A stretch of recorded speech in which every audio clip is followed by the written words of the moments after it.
Assalamualaikum warahmatullahi wabarakatuh.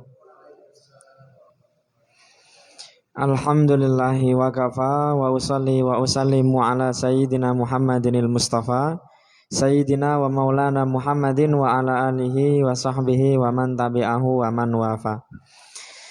Insyaallah melanjutkan kajian kita sebelum Isya tadi.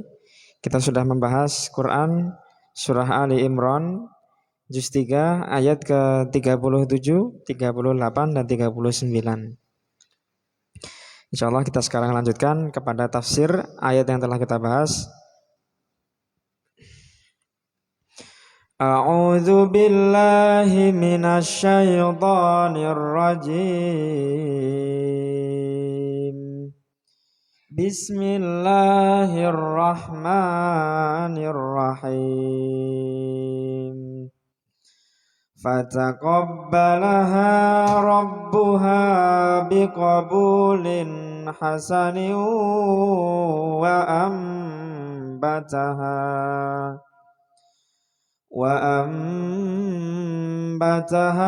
nabatan hasanan wa kaffalaha Zakaria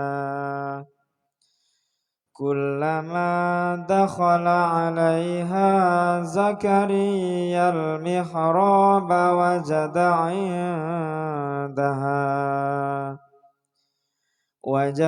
'indaha rizqa qala ya Maryamu anna laki hadha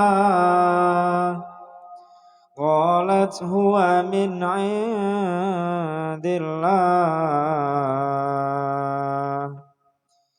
innallaha yarzuqu man yasha'u bighairi hisab. Hunalika da'a Zakaria rabbahu qala rabbi habli min ladunka dzurriyyatan thayyibah innaka sami'ud du'a. Fanadathul malaikatu wa huwa qa'imun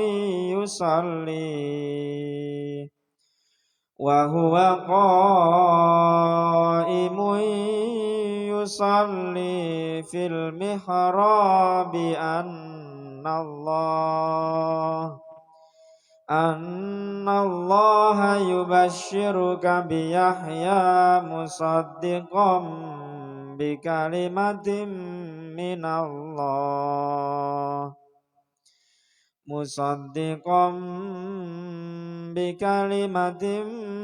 minallahi wa sayyidan wa hasuran wa nabiyyan minas salihin. Qala sadaqallahul adzim. Radhiyallahu ta'ala anna wa ankum wa an kafatil mu'minin. Bismillahirrahmanirrahim. Fataqabbalaha, maka Allah Subhanahu wa taala atas doa dari Sayyidatuna Hannah, istri dari Imran. Jadi Imran ini adalah nama dari orang yang soleh. Imran bukan termasuk daripada rasul atau nabi, ya. Tapi dikarenakan ketaatannya, tapi dikarenakan kesolehannya Imran beserta dengan keluarganya ini, makanya Allah Subhanahu wa taala angkat derajatnya Imran beserta dengan keluarganya. Seperti yang telah kita terangkan di pertemuan kita sebelumnya, suatu ketika Hannah adalah seorang yang solihah, istri dari Imran, berdoa kepada Allah, ya Allah, inni nadartu laka ma fi batni muharraran fataqabbal minni, ya Allah, sesungguhnya aku bernadar untukmu. Kalau ada kalimat untukmu, ya Allah, tandanya sesuatu ini berkaitan dengan keikhlasan. Kita sudah sebutkan di pertemuan kita sebelumnya, nadar itu ada dua. Ada nadar soleh, ada nadar bakhil. Kalau nadar bakhil, ya, atau nadar medit ini gini. Ya Allah, nanti kalau saya jadi punya Alphard ya Allah, nanti saya mau puasa 2 hari. Ya, ini namanya nadar bakhil, ya, nadar pelit. Kenapa? Karena nadarnya berdasarkan sesuatu yang duniawi. Ya, makanya disebut dengan nadar bakhil. Sedangkan seperti Sayyidatuna Hanna ini, beliau bernadar, ya Allah, nanti kalau anak saya lahir, nanti anak tersebut akan saya hibahkan atau akan saya jadikan dia ini sebagai pengurus dari masjid. Ya, maka aku bernadar untukmu ya Allah. Ini namanya nadar soleh namanya. Ya, beliau bernadar untuk Allah, bukan untuk kepentingan dirinya. Sesungguhnya aku ya Allah bernadar untukmu terhadap apa yang ada di dalam perutku ini muharraron. Sebagai orang yang hur merdeka dalam beribadah kepadamu. Menjadi pengurus. Makanya di kemudian hari nanti ketika anaknya lahir bernama Maryam. Maria dalam bahasa Ibrani Maria artinya adalah pelayan Tuhan. Ya, pelayan Tuhan namanya Maria. Fataqabbal minni, maka terimalah dariku ya Allah, maka terimalah anakku nanti kalau sudah lahir, jadikanlah dia sebagai pengurus, pelayan daripada masjid itu. Kemudian yang diharap-harap anaknya nanti lahir seorang laki-laki. Ya, karena saat itu yang boleh melayani, ya, yang boleh melayani ataupun yang boleh menjadi pengurus daripada Masjidil Aqsa itu hanyalah dari kalangan laki-laki, ya. Tetapi falamma wada'atha, maka ketika sudah lahir anaknya, sudah lahir putrinya, ya, atau putranya atau putrinya, falamma wada'atha qalat rabbi inni wada'tuha unsa, kata Sayyidatuna Hanna, ya Allah, ternyata aku melahirkannya seorang perempuan, ya. Wallahu a'lamu bima wada'at wa laisa dzakaru kal unsa, dan Allah lebih mengetahui terhadap apa yang telah dia lahirkan. Dan tidaklah laki-laki itu seperti perempuan, kata Sayyidatuna Hanna.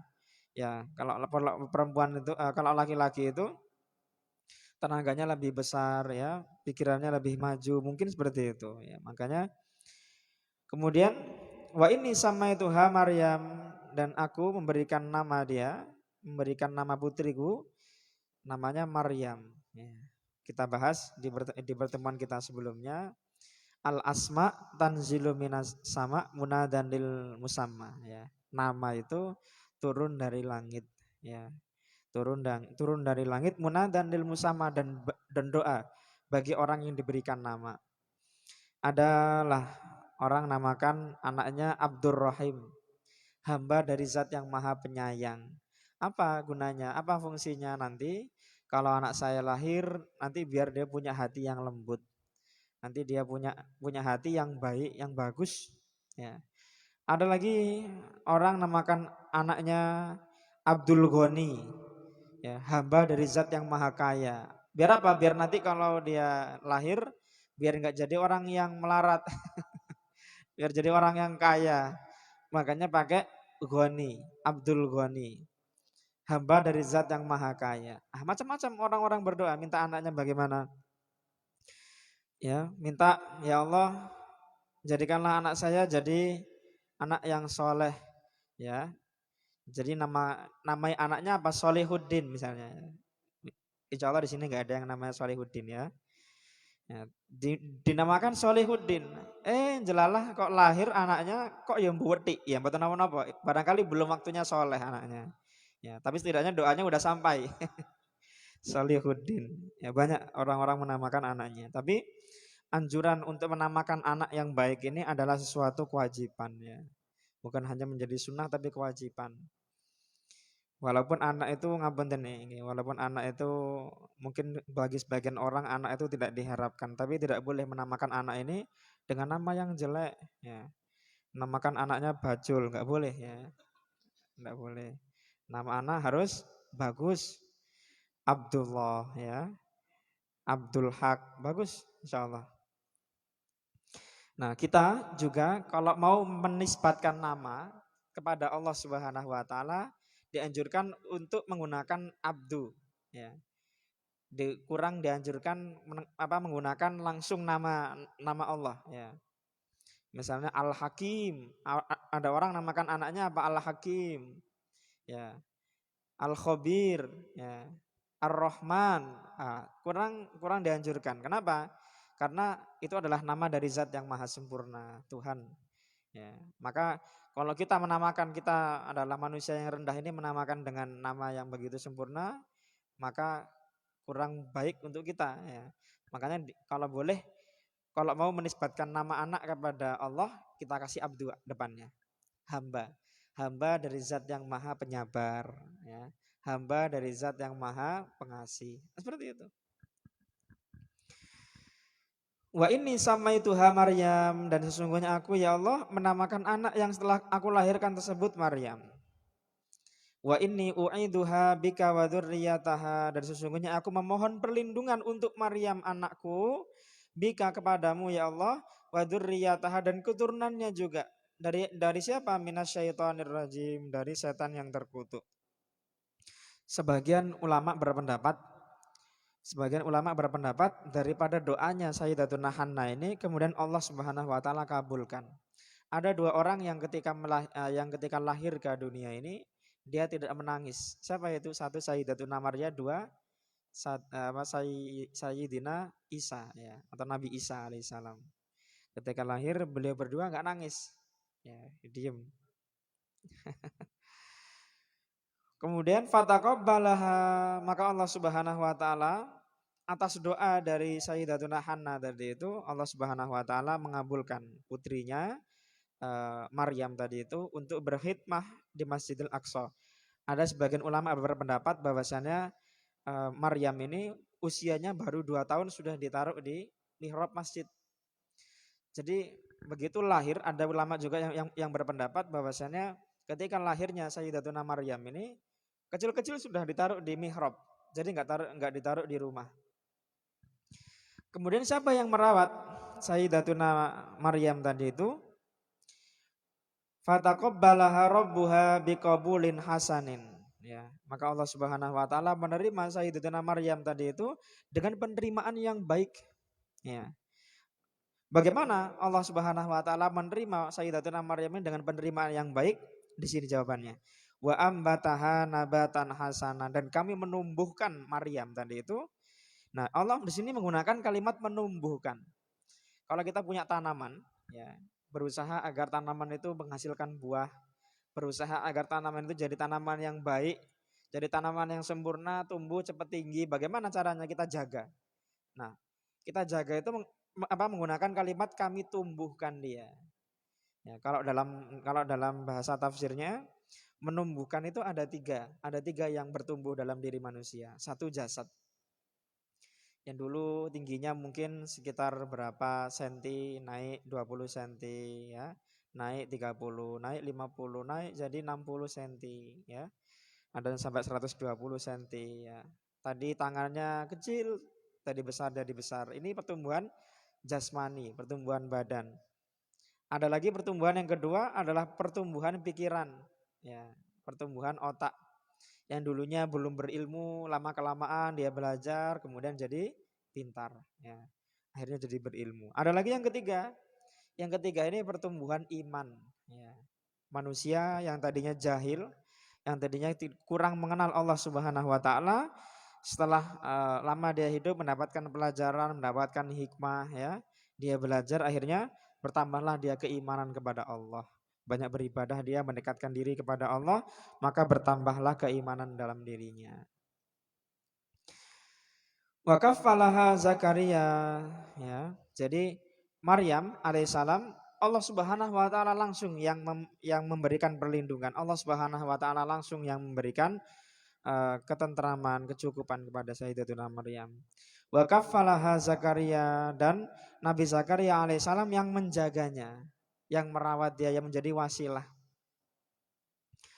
Jadi setiap hari yang mengantarkan makanan, ya, yang merawat Sayyidatuna Maryam dengan wasilah siapa? Wa kaffalaha Zakaria, melalui Nabi Zakaria. Nabi Zakaria ini adalah seorang pamannya Sayyidatuna Maryam. Jadi ibundanya itu punya kakak, Kemudian kakaknya ini menikah dengan seseorang yang bernama Zakaria ini, ya, Nabi Zakaria alaihissalam. Ada juga yang ulama yang memiliki riwayat pendapat bahwasanya Nabi Zakaria ini adalah kakaknya, ya, kakak kakak kakak ipar, kakak ipar, ya, ibunya. Betul. Ya. Jadi oleh karena itulah yang bisa menjaga Sayyidatuna Maryam ini hanyalah Nabi Zakaria ini, ya, bukan orang lain. Ya. Kullama dakhala 'alaiha Zakaria al-mihrab, setiap kali Nabi Zakaria alaihissalam masuk ke mihrabnya Maryam untuk mengantarkan makanan, wajada indaha rizqa, pasti Nabi Zakaria itu menemukan di sisi Maryam itu sudah ada makanan-makanan, yaitu buah-buahan di sekitar situ. Dan diherankan lagi, yang berada di dalam mihrabnya Sayyidatuna Maryam itu adalah buah yang berlawanan dari musimnya. Kalau sekarang musim panas, yang ada di sekitarnya Sayyidatuna Maryam itu adalah buah musim dingin. Iya betul. Nanti kalau sudah masuk musim dingin, nanti yang berada di sekelilingnya Sayyidatuna Maryam itu yang ada di dalam mihrabnya itu, ya, kebalikannya musim panas, buah-buahan musim panas. Ya. Jadi inilah bukti bahwasannya Allah Subhanahu wa taala langsung yang menjaga beliau. Ya, kullama dakhala 'alaiha Zakaria al-mihrab, setiap kali Nabi Zakaria alaihissalam masuk ke dalam mihrab itu, wajada indaha rizqa, pastilah Nabi Zakaria itu mendapati di sisi Maryam itu ada rizki, ada buah-buahan di situ. Kemudian Nabi Zakaria alaihissalam penasaran, qala ya Maryamu anna laki hada, wahai Maryam, dari manalah kamu mendapatkan buah-buahan ini? Dari manalah kamu mendapatkan rizki ini? Ya. Kemudian dijawab oleh Sayyidatuna Maryam. Qalat huwa min indillah. Wahai paman, ketahuilah sesungguhnya rizki itu huwa min indillah. Dijawab dengan jawaban melalui keimanan. Ya. Qalat huwa min indillah.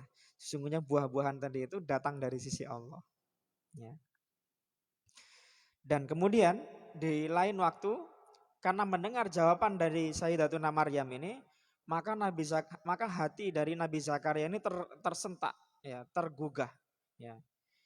Bagaimana seorang Maryam, ya, dia bisa menunjukkan karomah yang begitu luar biasa dengan bertakwa kepada Allah dan dia berdoa, maka makanan rizki langsung yang mendatanginya. Masa Maryam yang seperti itu saya nggak bisa. Kalau hajatnya Maryam, dia beribadah kepada Allah, bertakwa kepada Allah. Kalau hajatnya Nabi Zakaria ini pengen punya anak, agar bisa meneruskan risalah kenabian beliau, ya, meneruskan dakwah beliau. Innallaha yarzuqu may yasha'u bighairi hisab. Sesungguhnya Allah, dia memberikan rizki kepada orang yang dia kehendaki dengan tanpa hisab, dengan tanpa perhitungan. Kalau disebut dengan bighairi hisab, dengan tanpa perhitungan itu maknanya dia tidak terbatas. Kalau kita disebut dengan batas. Kenapa? Andaikan kalau kita punya uang di rekening isinya 10 juta, andaikan katakanlah seperti itu. Kalau kita punya uang 10 juta, berarti berapa yang bisa kita kasihkan ke orang? 10 juta. Kalau kita punya uang 10 juta, kita kasih ke orang 20 juta, apakah bisa? Enggak bisa. Karena yang kita punya cuma 10 juta. Tapi kalau Allah bi ghairi hisab, ya, dengan tanpa perhitungan. Kenapa? Karena semua yang ada di langit dan di bumi ini milik Allah. Makanya Allah menggunakan kalimat bi ghairi hisab, dengan tanpa perhitungan. Suatu ketika Nabi Sulaiman alaihissalam berdoa kepada Allah, ya Allah, izinkanlah kepada saya untuk sehari saja memberikan makan, ya, kepada hewan-hewan yang ada di bumi ini. Ya.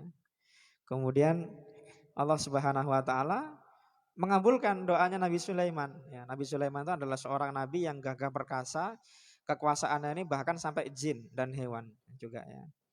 Kemudian setelah Allah Subhanahu wa taala kabulkan, besok hari waktunya beliau ini ngasih makan ke hewan-hewan yang ada di bumi, datang ikan paus yang sangat besar. Datang ikan paus yang sangat besar, ya. Apapun makanan yang sudah disiapkan di istana tadi itu, semua ditumpahkan, dimasukkan ke perut ikan paus tadi itu, bahkan nggak cukup buat satu ikan paus saja. Ya. Setelah itu Nabi Sulaiman alaihissalam beristighfar dan bertaubat kepada Allah. Ya. Mengetahui bahwasannya sesungguhnya rizki yang Allah Subhanahu Wa Taala berikan kepada alam semesta ini sungguh besar. Ya. Bahkan di zaman itu, siapa orang yang bisa mengalahkan kayanya, kuasanya Nabi Sulaiman alaihissalam? Enggak ada. Walaupun begitu, ngasih makan ikan paus satu ya, enggak mampu. Enggak kenyang ya. Bagaimana mau ngasih satu bumi ini ya, Masya Allah. Inilah yang disebut dengan innallaha yarzuqu may yasha'u bighairi hisab. Sesungguhnya Allah memberikan rezeki kepada orang yang Dia kehendaki bighairi hisab, dengan tanpa perhitungan. Ya. Hunalika da'a Zakaria. Kalau tadi membahas tentang pengkabulan doa yang Allah lakukan terhadap doanya Sayyidatuna Hanna dan Sayyidatuna Maryam alaihissalam. Kemudian Allah Subhanahu wa taala pada ayat ke-38 dan ke-39 Allah menceritakan kembali tentang pengkabulan doa terhadap doanya Nabi Zakaria alaihissalam. Melihat Sayyidatuna Maryam yang dikabulkan doanya oleh Allah Subhanahu wa taala, maka Nabi Zakaria pun termotivasi ataupun mendapatkan hidayah dari Allah bahwasanya saya juga ingin seperti Sayyidatuna Maryam yang dikabulkan doanya oleh Allah. Hunalika da'a Zakaria rabbah. Di sanalah Zakaria alaihissalam berdoa kepada Allah Subhanahu wa taala. Di mana di sana itu? Di mihrab. Mihrab berasal dari kata haroba yang artinya perang. Kenapa mihrab disebut dengan tempat perang? Karena di mihrab itulah tempat kita untuk memerangi syaitan, memerangi hawa nafsu. Ya. Kita jangankan lagi di mihrab, kita sholat di masjid saja, ya. Baru takbir Allahu Akbar datang setan, ya, datang pikiran kanan kiri, kunci yang tadi lupa tiba-tiba datang. Nah, itulah saat-saat itulah kita berperang dengan hawa nafsu. Yang harusnya kita mikirin kemana-mana, ya. Jadi kita berusaha untuk fokus, ya. Nah, mungkin ya kalau boleh lah kita ini di rumah ya, nggak usah besar-besar mihrab itu. Kadang-kadang orang yang buat di rumahnya ada satu ruangan khusus buat musola. Bagus, alhamdulillah bagus. Ya. Artinya dia punya komitmen kepada Allah untuk semakin mendekatkan diri kepada Allah ya. Termasuk juga ketika mau nikah kemudian maharnya seperangkat alat sholat. Ya, ini kan komitmen dia untuk menuju kebaikan, lebih baik lagi mendekatkan diri kepada Allah. Tapi jangan sampai ketika kita ngasih mahar seperangkat alat sholat termasuk Al-Quran kita kasih, kemudian nggak pernah dibaca, ya kan? Ini kan ironi. Dalam, ya jangan diajarkan dibuka nggak pernah. Ini kan ironi ya. Nah, bahkan ngapunten suatu ketika ini pernah saya ini masuk ke sebuah rumah, ya. Kemudian saya lihat di ruang tamu itu ada figura, ada tempat hiasan ya, tempat naruh hiasan bagus banget. Di situ ada mahar di situ. Ya. Ada Al-Qur'annya, ada sajadahnya, ada rukuhnya di situ dilipat sedemikian rupa sehingga bagusnya lah. Tapi yang saya lihat di situ bukan bagusnya cara melipat orang, tapi sedihnya bagaimana kok ya Quran itu sampai berdebu lah taruh di situ. Ya. Sajadah itu cuma dilipat-lipat beli yang mahal langsung impor dari Turki. Ya. Tapi nggak pernah pakai sholat. Buat panjangan biar bagus Ustaz. Di ruang tamu saya ya Allah ya Karim. Ya. Mending jaduk kalau tahu gitu mending jangan pakai mahar itulah cukup uang saja ya. Karena pertanggungjawabannya berat. Nanti kalau kita ditanya sama Allah, Taufik, dulu kamu maharmu apa kepada istri kamu? Ya Allah, dulu saya maharnya kepada istri, ya Allah Quran ya Allah. Pernah kamu ajarkan? Enggak pernah ya Allah ya. Disamblek malaikat ini. Na'udzubillahimin dalik ya. Jangan sampai jangan sampai kita disamblek malaikat ya, gara-gara ngasih mahar tapi nggak pernah dibaca ya. Dulu ketika masih pacaran, Mas, nanti kalau udah nikah ajari saya baca Quran ya, gampang deh, aman. Nah, begitu nikah, sampai sekarang punya anak 3. Janjinya berlalu, ya. Bahkan sekarang itu sama KUA sering diingatkan ya, anak-anak muda kalau mau nikah itu diingatkan. Kalau memang mau menikah dengan mahar berupa seperangkat alat sholat, harus disadari mahar ini bukan hanya diberikan sebagai apa resesi ataupun sebagai apa alat untuk istilahnya ajang pamer gitu loh. Quran saya bagus ini mereknya Cordova, apa harganya 3 juta gitu ya. Ini kalau di total-total bukan cuma harga masalahnya. Masalahnya dibaca atau enggaknya Al-Qur'annya, ya. Ya Allah. Dalam nah itu dia. Lebih baiklah kalau memang niatnya belum bisa ya nanti berat ya. Mending sebaiknya uang saja ya. Takut pertanggungjawabannya berat nanti di sisi Allah. Kalau uang kan pasti perlu ya. Baik. Qala rabbi habli min ladunka dzurriyyatan thayyibah. Ya Allah, kata Nabi Zakaria alaihissalam, berikanlah kepadaku habli. Kata-kata habli berasal dari kata wahaba. Yahibu wahban hibah ya. Hibah adalah sesuatu kegiatan ya. Jadi saya memberikan kepada orang yang tidak saya layaki untuk memberikan. Ya. Kalau ada seorang ayah memberikan kepada anaknya berupa barang hibah, ini namanya bukan barang hibah namanya. Karena memang kewajiban seorang ayah menafkahi anaknya. Ada seorang suami bilang ke apa namanya ke istrinya, apa namanya, "Dek, ini uang gajian saya bulan ini saya hibahkan kepada kamu." Ini bukan hibah namanya. Ini namanya nafkah. Ya, hibah itu hibah ini dari orang kepada orang yang tidak layak untuk mendapatkannya. Ya, contohnya ada seorang ngasih kepada ada ketemu orang di jalan ya, orang asing di jalan ngasih uang ya 100.000. Saya hibahkan. Ini benar. Ya. Dia punya rumah ya. Dia punya rumah kasih ke apa namanya panti asuhan. Ini namanya menghibahkan. Betul. Karena dari dirinya kepada orang asing.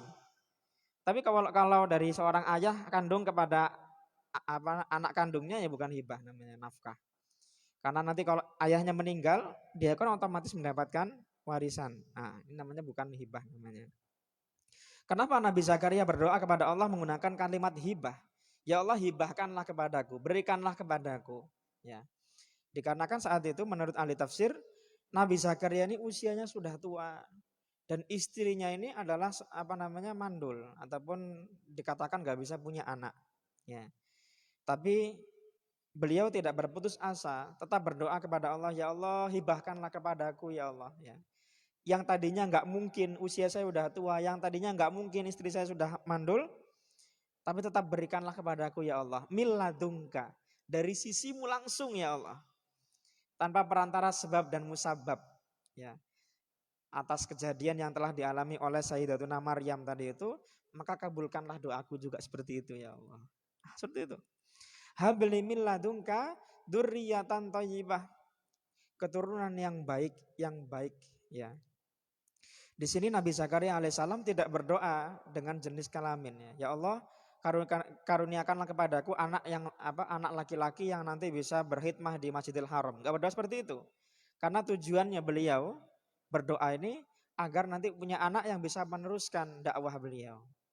Nah, seperti itu. Inna kasami udu'a ya Allah, engkaulah zat yang maha mendengar terhadap doa-doa hambanya. Kita kalau doa pun kalau boleh seperti itu. Sebelum berdoa atau setelah berdoa kita puji Allah. Ya, biar kita enak ngomongnya. Jenengan kalau mau jenengan umpama pekerja kantoran ya umpama saja. Kalau mau minta ke bos kan ya pasti kita puji dulu ya. Pak jenengan kok yang guanteng toh Pak, tambah dino tambah guanteng gitu kan. Lagi mesti apa namanya mesti ono pengen ini kan seperti itu. Nah setidaknya kita puji dulu kepada Allah. Makanya nggak salah kalau kita setelah sholat kita zikir dulu, kita memuji Allah ya. Astaghfirullahaladzim alladzi la ilaha illa huwal hayyul qayyum wa atubu ilaik.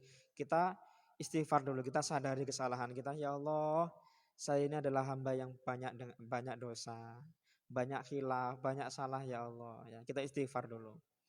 Setelah kita istighfar, kita memuji kepada Allah. Allahumma antas salam. Ya Allah, Engkaulah zat yang maha memberikan keselamatan, memberikan perlindungan ya Allah. Wa minkas salam. Dan keselamatan ini hanyalah darimu ya Allah. Wa ilaika ya'udus salam. Dan hanya kepadamulah kami meminta keselamatan ya Allah. Kita memuji Allah, barulah setelahnya kita berzikir. Subhanallah, maha suci Allah, maha suci Allah, maha suci Allah. Sudah kita memuji Allah, sudah kita istighfar sama Allah, barulah kita pantas untuk meminta. Ya, masalah kita ini mau meminta Allah dalam kondisi maaf ngapunten dalam kondisi nggak tahu diri. Habis mencaci orang, habis menghina orang, habis nyalahi orang ya. Habis lupa sama Allah, tiba-tiba begitu ada maunya langsung minta sama Allah, kan malu kita.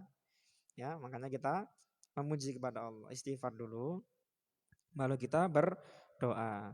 Innaka sami'ud du'a, sesungguhnya Engkaulah ya Allah, zat yang maha mendengar terhadap doa hamba-hambanya.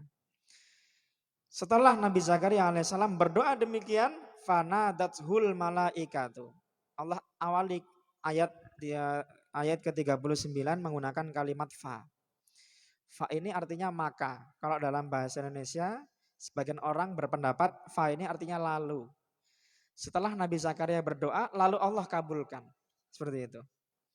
Fanadathul malaika, maka Allah Subhanahu wa taala mengutus malaikat untuk menyeru kepada Nabi Zakaria. Wa huwa qaimun yusolli fil mihrab, sedangkan Nabi Zakaria itu sedang sholat, sedang berdiri, sedang sholat di dalam mihrab. Nah, kita lihat dua orang yang Allah Subhanahu wa taala kabulkan doanya, padahal mereka sedang berdoa di dalam mihrab. Suatu ketika dulu itu ada cerita, ini cerita real ya, cerita asli. Dulu ada seorang laki-laki lah kita sebutkan, kita nggak sebutkan nama, barangkali orangnya lihat di sini. Ada seorang laki-laki ya bapak-bapak. Suatu ketika beliau ini punya masalah hutang ini mungkin sekitar ratusan juta ya. Sedangkan tenggat waktu itu tinggal 1 minggu, bapak-bapak. Ya. Tinggal 1 minggu tenggat waktunya harus dilunasi. Kalau nggak dilunasi, semua hartanya disita bank dan dia akan masuk ke penjara. 1 minggu yang akan datang itu, kalau orang lain mungkin dia akan habiskan dengan cari pinjaman, kerja sana sini ataupun apa yang dia lakukan. Tapi bapak-bapak tadi itu mendapatkan tausiah dan langsung melakukannya. Apa isi tausiahnya itu? Iktikaf di masjid. Jadi dalam waktu 7 hari itu beliau iktikaf di masjid ya. Hari pertama, hari kedua dengan penuh keyakinan.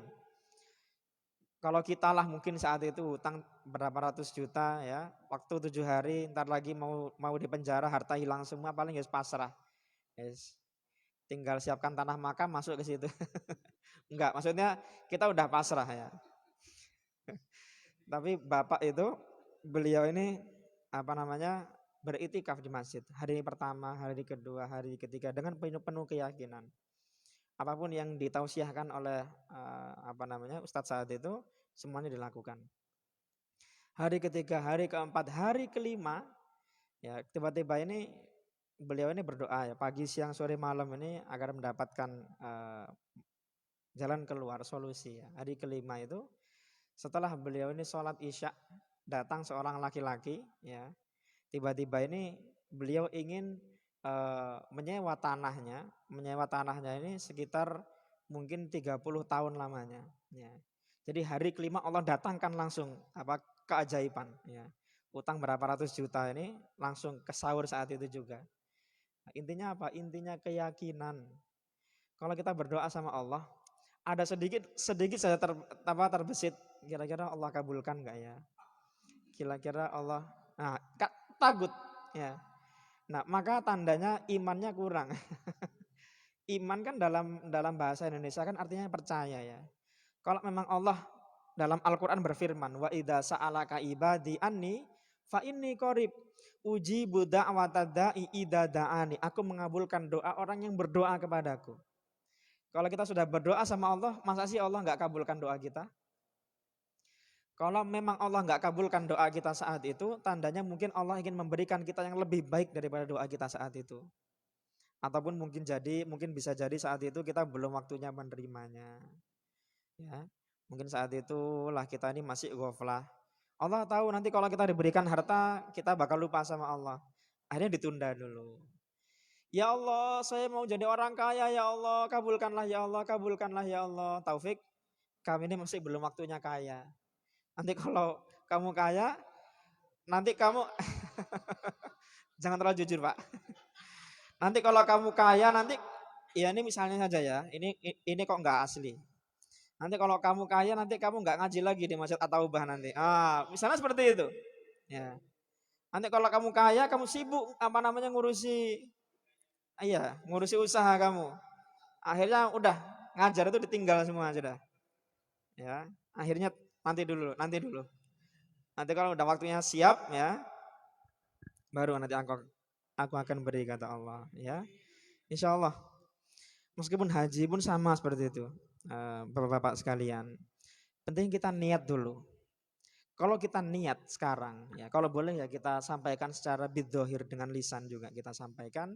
Nanti kalau anak-anak dengar, putra putri jenengan dengar, nanti jenengan sudah nggak ada. Barangkali mereka punya keluasan harta, mereka bisa membatalkan haji, membadal.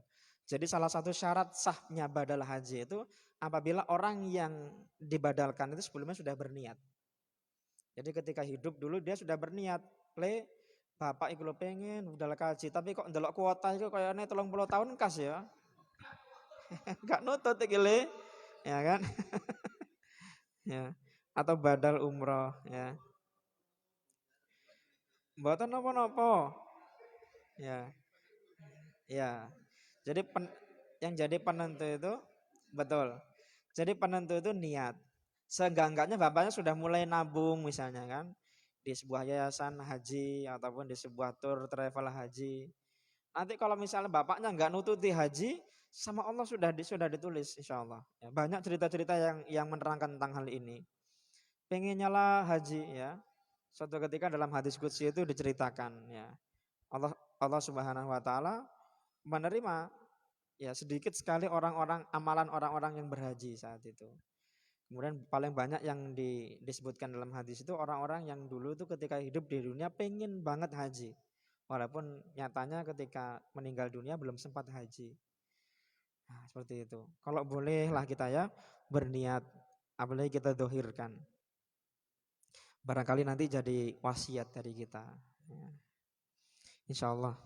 Semoga Allah Subhanahu Wa Taala pertemukan kita dengan Ka'bah, dengan Baitullah, ya. Amin.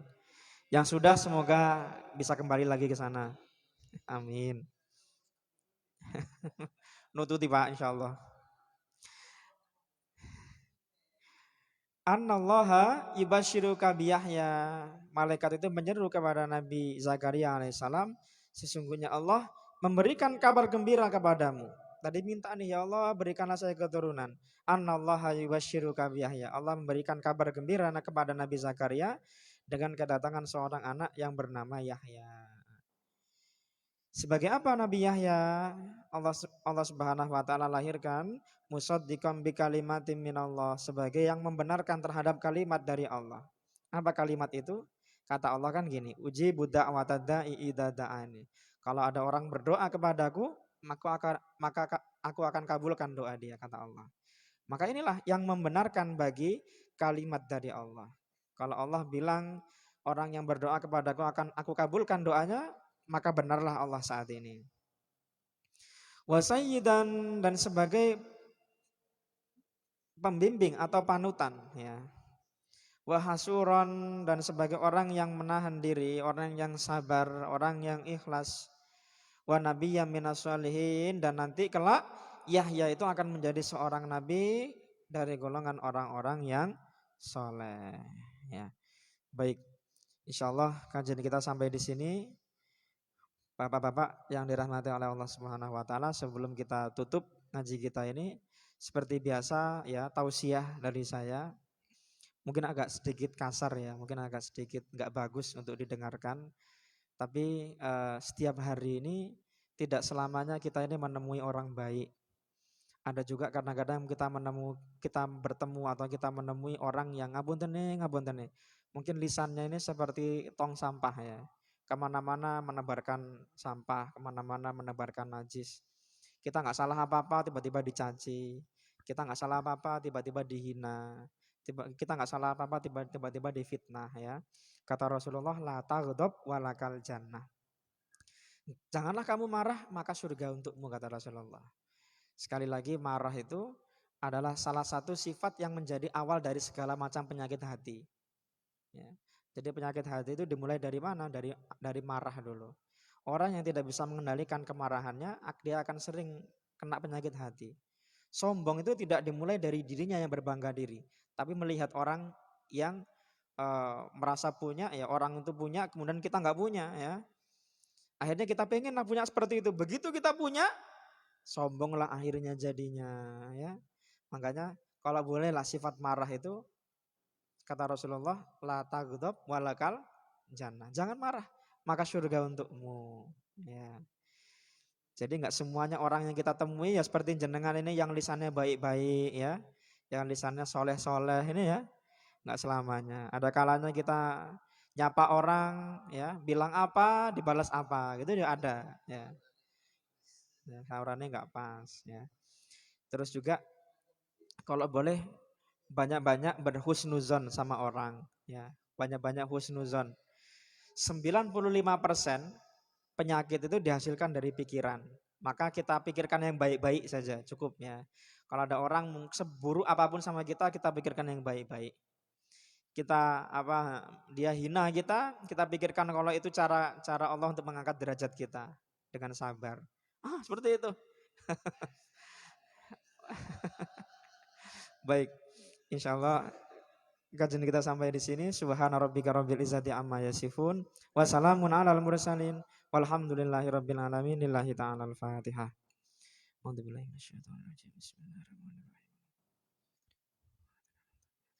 Wassalamualaikum warahmatullahi wabarakatuh.